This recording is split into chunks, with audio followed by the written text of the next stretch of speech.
Olá, eu sou o professor Luciano Antônio de Giampietri e na aula de hoje de Algoritmos e Estruturas de Dados 1, nós falaremos de estruturas um pouco mais complexas. Nós seguiremos a falar de alguns conceitos básicos da linguagem C e justamente para nos prepararmos para as estruturas de dados da ementa da disciplina. Então essa vai ser a última aula introdutória sobre a linguagem C e a partir da próxima aula já veremos as estruturas de dados previstas na ementa.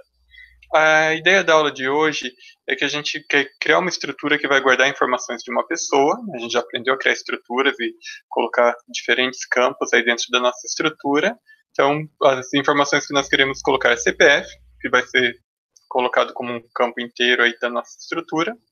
A idade também como um campo inteiro, mas a novidade da aula de hoje é justamente esse terceiro campo, que é uma referência ao seu cônjuge. Se a gente fizer um paralelo com a linguagem de programação Java, a gente podia criar uma classe chamada pessoa, e um dos atributos dessa classe seria uma outra pessoa, né, um atributo chamado de cônjuge, do tipo pessoa. Né? Nesse caso, a gente sabe que em Java, o que de fato essa variável, esse atributo estaria guardando, seria uma referência, né, um endereço de memória para um objeto do tipo pessoa. O que a gente quer fazer em C é justamente um paralelo a isso, fazer algo equivalente a isso, mas na linguagem C. Então nós vamos ter uma estrutura com 3 campos, 2 serão do tipo inteiro, e o terceiro será do tipo referência a própria estrutura, né? O endereço de memória é um ponteiro para apontar para uma outra estrutura, no caso, para uma outra pessoa. Já indo para o código, para a gente já começar a discutir como que a gente modela isso, o que nós teremos, né, para definir esse tipo, vamos usar o typedef, que a gente já usou em outras aulas, né, para definir um novo tipo. Ele vai ser uma estrutura, né, por isso typedef struct. Os campos, como já foram comentados, CPF do tipo inteiro, idade também do tipo inteiro, e o campo cônjuge, que é a novidade aí da aula de hoje, a ideia dele é que ele deveria ser do tipo ponteiro para pessoa, né? Então, pensando no que a gente já aprendeu, faz sentido, né, a gente escrever pessoa asterisco cônjuge, né? Cônjuge é um campo, uma variável do tipo ponteiro para pessoa. Por que a gente não pode fazer isso e por que tem esse destaque em amarelo aqui na definição da nossa estrutura, né, que o nome da estrutura vai ser pessoa? A linguagem C, quando ela está compilando, ela faz o que a gente costuma chamar de uma compilação numa única passada. Então ela vai verificando o código e sempre que ela encontrar algo que ela não conhece, ela interrompe a compilação. E nesse caso, se a gente escrevesse aqui a palavra pessoa, asterisco, cônjuge, né, significando que cônjuge é do tipo ponteiro para pessoa, durante a compilação a palavra pessoa nunca apareceu, então o compilador não saberia o que essa palavra pessoa quer dizer e não conseguiria compilar e entender corretamente o que a gente quer, e isso geraria um erro de compilação. Então, para isso não acontecer, a gente precisa usar um nome auxiliar aqui em cima, e por isso esse AUX aqui em amarelo, poderia ser qualquer nome, né? Eu chamei de AUX, é o nome que a gente escolhe, aqui ao lado do struct, para, de fato, quando o compilador estiver compilando esse código, ele perceber aí que a gente está dando um nome para essa estrutura que a gente está definindo, que vai ser esse nome, é um nome temporário, que vai ser o AUX. E em seguida, quando a gente estiver definindo o tipo, a gente usa essa notação, struct AUX asterisco, significando, né, que cônjuge é do tipo ponteiro para AUX, que é justamente essa estrutura que está sendo definida nesse momento. Na prática, para o resto do código, o cônjuge vai ser do tipo ponteiro para pessoa, que é o que a gente de fato quer fazer, mas existe essa peculiaridade aí na linguagem C, que para você definir isso dessa forma, né, que cônjuge seja um ponteiro para a pessoa, né, um ponteiro, uma referência de memória que aponta para uma pessoa, você precisa usar essa sintaxe aqui específica. Em termos de memória, né, quando a gente criar uma variável do tipo pessoa, o que a gente vai ter, né, vai ser uma variável que tem os 3 campos, CPF, idade e cônjuge, os 2 primeiros do tipo inteiro e o terceiro do tipo referência, ponteiro para uma outra pessoa. Para um espaço de memória que vai estar guardando uma outra pessoa. Então, como que a gente usa isso num código? No nosso código, estou incluindo stdio, que eu vou usar o comando printf aí ao longo do código, por isso estou incluindo essa biblioteca. A definição da estrutura que a gente acabou de ver, né, da estrutura pessoa, com seus 3 campos. E já vamos para a função main, uma função do tipo inteiro, main. E em seguida eu já vou criar 2 pessoas, né, são 2 variáveis do tipo pessoa, que eu estou chamando de pessoa 1 e pessoa 2. Notem que essas variáveis são do tipo pessoa, não são ponteiros para pessoas, né? Então a variável não vai conter dentro dela simplesmente um endereço de memória. O que ela vai conter é de fato a própria estrutura, né? Uma variável do tipo estrutura, ela vai ter os 3 campos que nós definimos. Então ela já vai consumir uma memória equivalente a esses 3 campos. Então quando a gente cria essa variável, em termos de memória já temos aí a memória dos 3 campos reservados para ela. Nesse exemplo aqui, a variável pessoa1 foi criada na posição 3.408 de memória e a variável pessoa 2 na posição 3.432 de memória.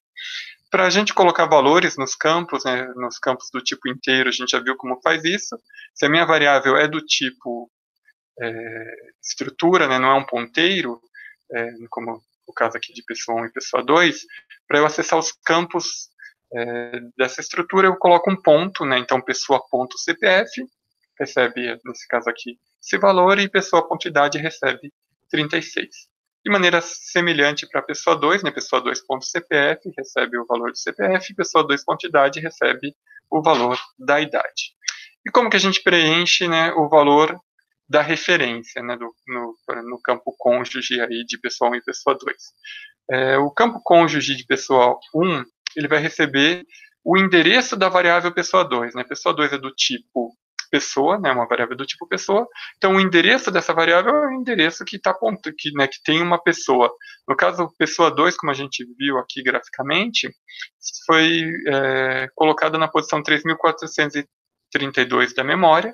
Então, ao atribuir o endereço de pessoa 2 para a variável, para o campo cônjuge aqui da minha estrutura, eu vou copiar nesse valor 3.432 para o campo cônjuge. De forma similar, né, pessoa 2.cônjuge vai receber o endereço da variável pessoa 1. Né? Pessoa 1 foi criada no endereço de memória 3.408, então o valor 3.408, que é o endereço de pessoa 1, é copiado aqui para o campo cônjuge. Significando, né, em termos de memória, que o cônjuge da pessoa 1 está se referindo à pessoa 2, né? A pessoa 2 é o cônjuge da pessoa 1 e vice-versa. E agora, se eu quiser, né, passar como parâmetro essas pessoas, ou uma dessas pessoas, para uma função, como que eu faço isso? Né? Eu vou criar uma função aqui que eu vou chamar de imprimir CPFs, é uma função que não tem nenhum tipo de retorno, é uma função void, e que ela vai receber como parâmetro uma variável P, né, o nome da variável do parâmetro, que é do tipo pessoa, né? Lembrando que pessoa é uma estrutura, não é um ponteiro. Então, quando eu chamar essa função, por exemplo, imprimir CPFs pessoa 1, que é o que eu vou fazer aqui, o que acontece? Né? Eu chamo uma função, a primeira coisa que é feita em termos de memória é o preenchimento dos parâmetros dela, no caso é um parâmetro só, do tipo pessoa, e pessoa é a estrutura, então é uma estrutura de 3 campos. Então, o que é passado aqui para a memória do imprimir CPFs, para a variável P, né, que é o parâmetro, é uma cópia da pessoa 1. Note, não é uma referência, não é o endereço de memória de pessoa 1. O meu parâmetro é do tipo pessoa, do tipo estrutura. Então, o que é passado realmente é uma cópia da estrutura. Se a gente olhar para a memória como um todo agora, nós temos, de fato, 2 cópias do que a gente estava chamando de pessoa 1, né? A original, né, a cópia original, e essa cópia que foi feita aqui dentro da memória da função imprimir CPFs que a gente está executando agora. Né? Então, a execução da função começa, né, de fato, com a cópia dos parâmetros, e daí a gente vai seguindo o código. Dentro da função imprimir CPF, a próxima linha pergunta se o endereço do cônjuge, né, o valor da variável cônjuge, p.cônjuge, no caso aqui, p.cônjuge é esse valor aqui, 3.432, ele pergunta se é diferente de null. Null é uma constante que indica o endereço nulo, né, na linguagem C.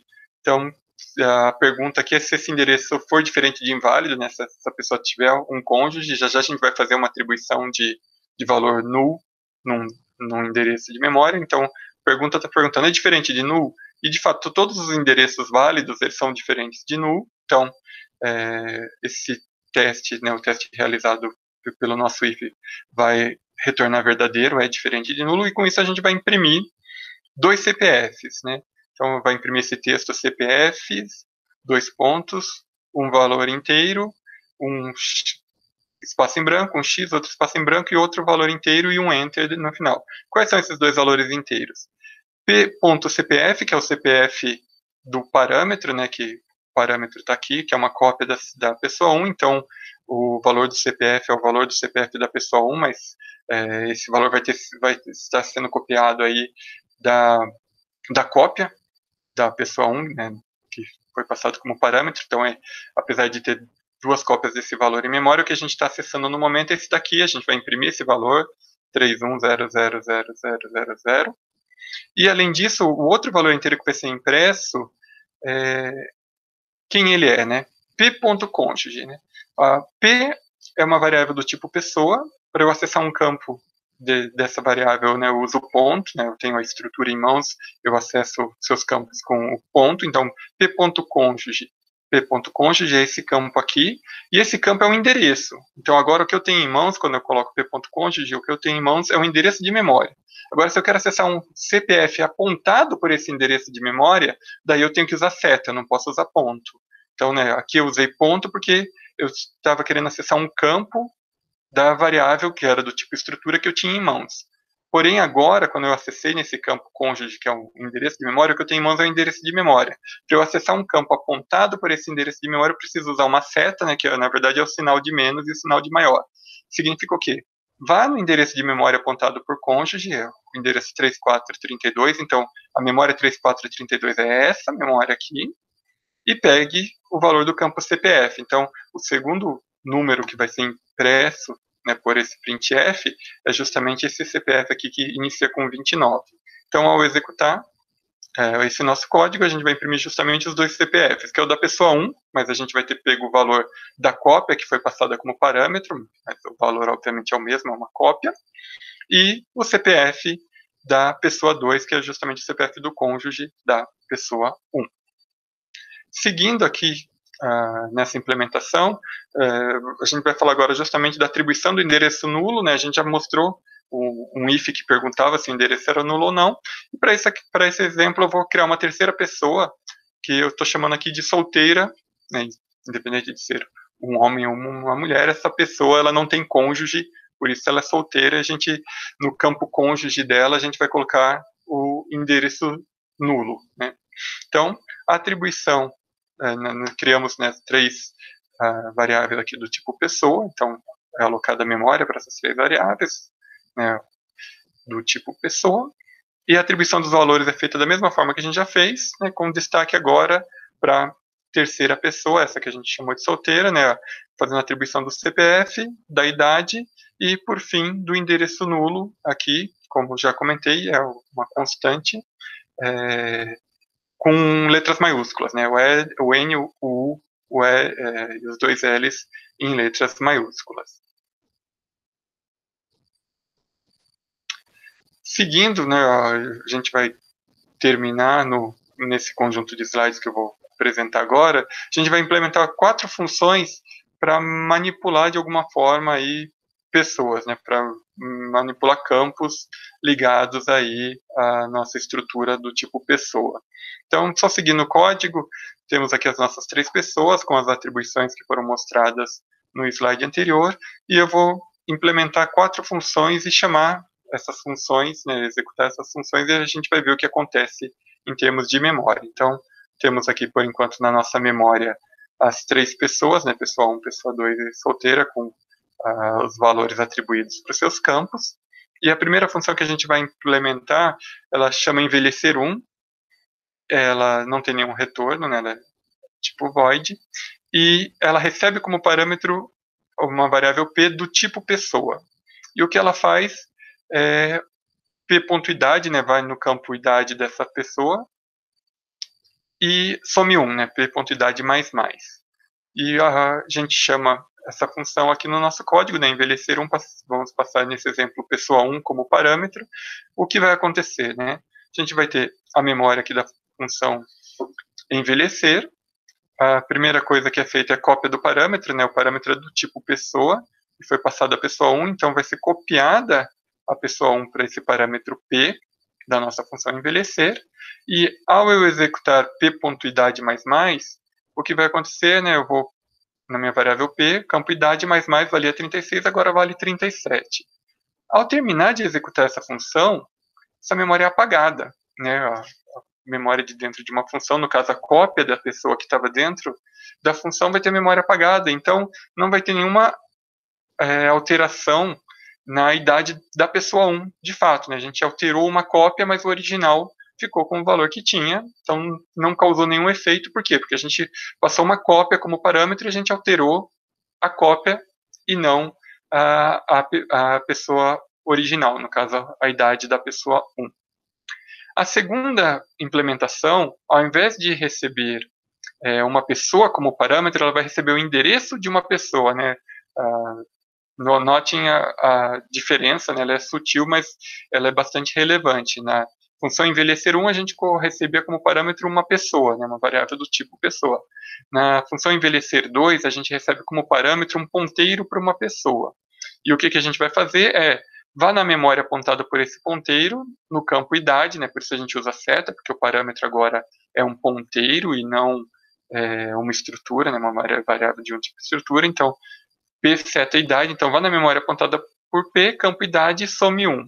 Para a gente chamar essa função envelhecer 2, ela espera receber o endereço de uma pessoa como parâmetro e não mais uma pessoa. Então, o parâmetro deve ser e-comercial pessoa 1 para a gente passar, né, como parâmetro o endereço da pessoa 1. Então, ao executar essa chamada, a função envelhecer 2 está aqui, a primeira coisa que é feita é a cópia do parâmetro. Notem que o parâmetro do tipo endereço de pessoa, então é um endereço de memória. O que é passado como parâmetro, né, para variável P, o endereço de pessoa 1 foi criada no endereço 3408 de memória, então é isso que é passado como valor aqui para a variável P, né, se eu pedir para imprimir o valor de P, vai ser impresso 3408, e a execução desse código diz, vá na memória apontada por P, no campo idade, e some 1 no valor da idade. Então, P é um endereço de memória que aponta para a posição 3408 de memória. A posição 3408 de memória é essa posição de memória aqui. O campo idade é esse campo aqui. Então, idade mais mais vai somar 1 nesse campo idade. Então, a pessoa 1, de fato, vai ter sua idade acrescida em 1, né? Ela tinha 36 anos, agora ela tem 37 anos. Com isso, a gente termina a execução da função envelhecer 2, a memória dela é liberada, e, de fato, está lá a mudança na idade na pessoa 1, né? A mudança foi feita na memória original da pessoa 1, porque a gente passou como parâmetro da função uma referência a essa memória. Então, ao fazer a modificação, ao somar 1 na idade, a gente somou no valor original. A terceira implementação, a terceira função implementada aqui, chamada de envelhecer 3, recebe uma cópia de uma pessoa como parâmetro, assim como o envelhecer 1, porém o que ela faz, ela mexe na idade do cônjuge, não na idade da própria pessoa. Então, para chamar essa função, né, já que ela espera receber uma pessoa e não um endereço de uma variável do tipo pessoa, a gente vai passar uma pessoa, novamente estamos passando a pessoa 1. Então, ao chamar a função, né, a memória ali da função envelhecer 3 vai receber como variável P uma cópia dos valores de todos os campos, né, da pessoa 1. Então, temos aqui uma cópia dela, né, já com a idade atualizada 37, que a gente já tinha atualizado. E temos, então, duas cópias da pessoa 1 na memória, né, a original e essa cópia dentro da função. Só que a modificação que é feita é na idade do cônjuge. E como isso funciona, né? P é uma variável do tipo estrutura, então para acessar um campo dela, nós devemos colocar p ponto, né? Então, para acessar o valor do campo cônjuge, p.cônjuge. p.cônjuge nos dá esse valor aqui, 3.432, que é um endereço de memória. Agora, se eu quero acessar um campo apontado por esse endereço de memória, daí eu preciso usar a seta. Então, por isso que aqui eu estou usando a seta idade. Então, vá na memória apontada por esse endereço de memória, que é o endereço 3432, que é essa memória aqui, é a memória da pessoa 2, campo idade, né, por isso seta idade, então campo idade, e some 1 no campo idade. Então a gente vai estar somando 1 na idade da pessoa 2, lá na memória original da pessoa 2. Então, com isso temos uma mudança de fato, né, num dos campos da pessoa 2.